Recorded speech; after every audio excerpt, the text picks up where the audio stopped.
Hello there guys and welcome back to the channel. So yesterday we finally received long-awaited Alliance Quest Season 9.5 update, and it changes absolutely nothing for a significant portion of the player base.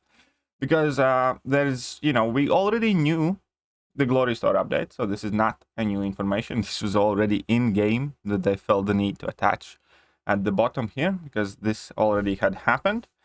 And then as far as the changes go for map 7 and map 8 players, nothing's changing, which is quite unfortunate, because I believe I speak for majority of the map 8 players, or perhaps I'm wrong, but we are eagerly waiting on the modifiers to see how map 8 is actually going to look like in full difficulty.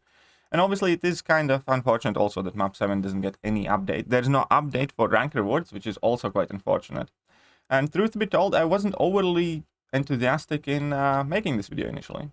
Up until the point that I realized, hey, you're being a spoiled brat. Not everybody's playing map 7 and map 8. And it is important to cover news for map 5 and 6 players as well. And as far as map 5 and 6 players are concerned, a ton of things are about to change. So before that, the base idea is that they did swap out few champions in map 2 and 3. And they changed up map 4 a little bit, that you can see here. They removed some hidden nodes, changed buffs in variation 3 of Nebula mini-boss, and that's about it. But map 5 is getting a proper redesign, and they're actually reducing the number of paths, which is obviously amazing news for map 5 players. That means you can run map 5 with less people now, I believe, because, or at the very least with less as active people. I'm not entirely sure how many paths there are in map 5 in section 3. I'm trying to juggle my memory, but it's been really long time since I played map 5. Actually, I do think we will have a map. So we're going to have 1, 2, 3, 4, 5, 6, 7, 8. So map 5 is fully completable with 8 people. And you only need 6 for first 2 sections if somebody is not able to join early. And they also reduced the total amount of energy required, and they reduced the number of fights in it. So map 5, by the looks of it, at the very least initially, just got a whole lot easier and quicker. And that is quite awesome, which also is something to encourage more players get into the map 5 to begin with. Or map 6, because similar change happening to map 6. Obviously, they are still free. There are some balancing of individual paths. Each path in the section should now feel more balanced to another. Some paths may be longer than others, but those paths are intended to have multiple players traverse them. Hidden node removal and buff updates. Hidden node removal. We removed hidden nodes. Some of the locations where hidden nodes used to be will now have a local node. You will see a few more local nodes added in between. There you go. And buff consistency. This is about map 4. Map 4. Was this all about? No, this. Why are you talking about map 4? It's trippy. I hope that's a mistake. Has only a few buffs on the path, so it was wanted to step up the challenge slightly by adding a few extra buffs, while also adding tuning buffs to increase stat-based difficulty.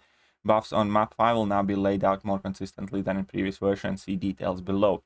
Individual lane buff, 1 shared lane buff, tuning buffs, individual lanes. So, if I'm reading it right, they're actually kind of making map 5 perhaps shorter but trickier.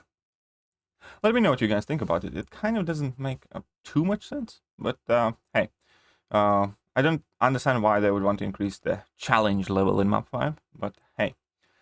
Here is the map of it. If you want to take a closer look at it, I will leave a link to this in the description, so you can check out how the nodes and what the layout is going to be. And also, there is a map 6 redesign. And the biggest change, I believe, map 6 used to require 9 or 10 people. I don't remember exactly. It used to require 10. It used to require 10 people because section 3 had 10 paths. And now map 6 is also doable with only 8 people. That is a massive change. And there's huge quality of life improvement for alliances that play map 6, because it's one thing to expect every single alliance mate to be on point when you play the hard mode, map 8 or something else.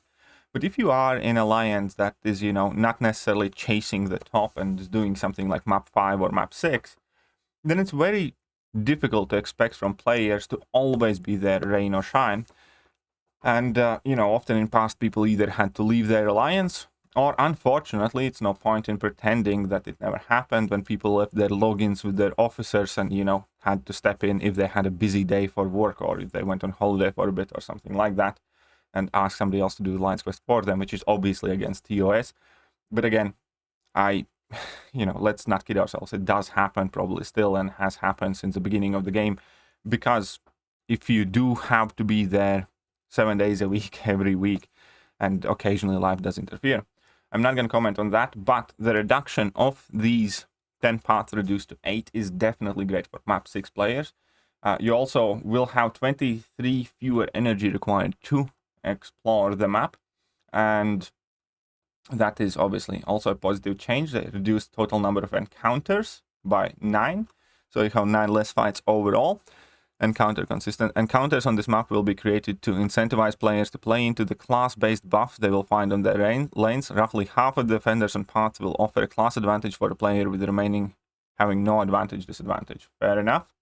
Balancing individual paths. Each path section will now feel more balanced. Very good. Buff updates. Buff theming. While we want map 6 to stand out, we also want to start prepping players for their next challenge, map 7. Map 7 holds a lot of specific RPG and mechanic-based restrictions, so map 6 begins to prep players' mindsets and planning strategies for this.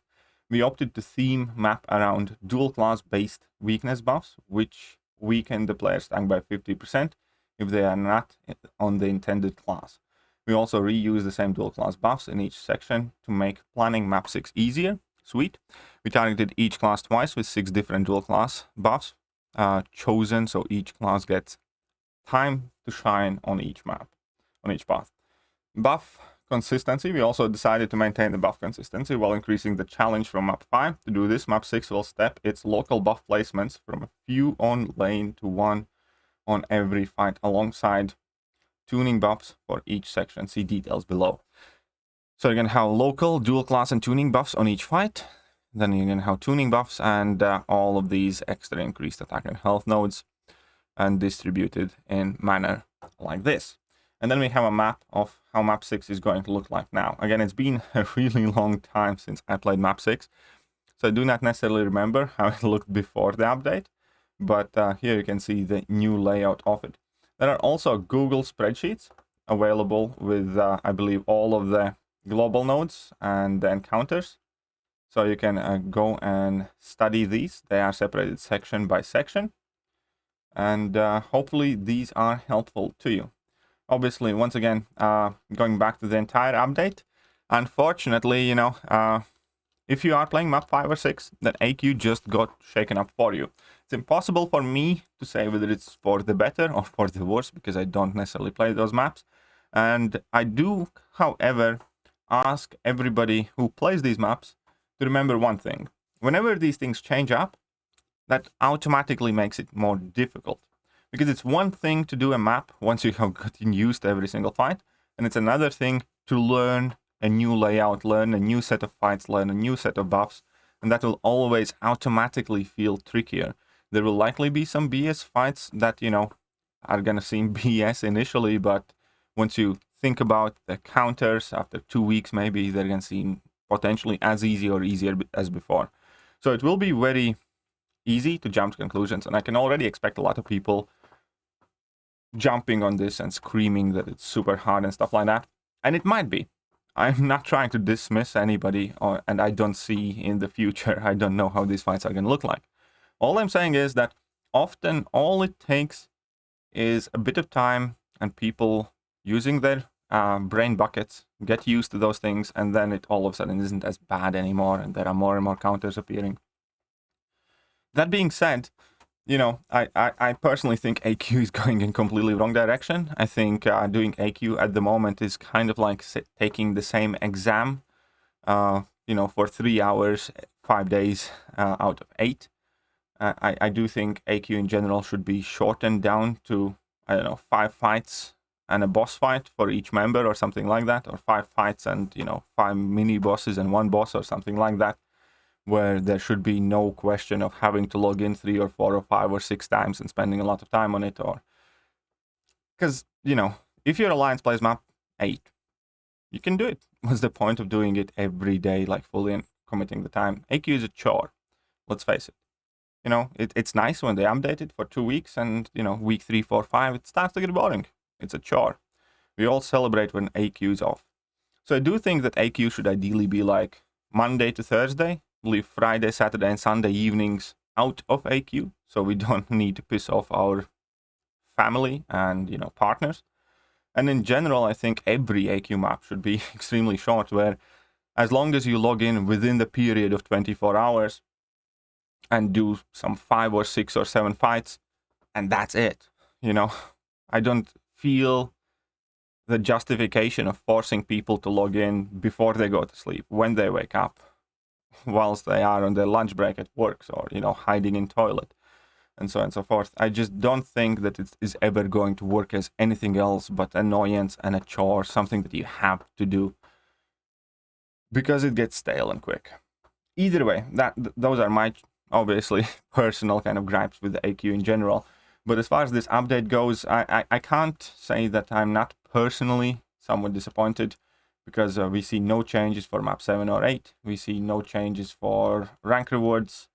We see no changes in global buffs in general and stuff like that. But, you know, such is life, I suppose. If you are playing map 5 or 6, then, however, on the other hand, there is a ton of changes for you. Let's just hope that they are for the better, not for the worse. So I do hope that this video was helpful or interesting for you guys. And if it was, hit that like button, hit that sub button, hit all the cool buttons, because you like button tapping. We don't kink shame here, and that is perfectly okay.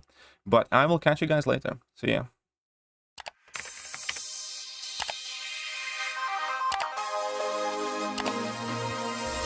Hello there, guys, and welcome back to the channel. So we have all the information about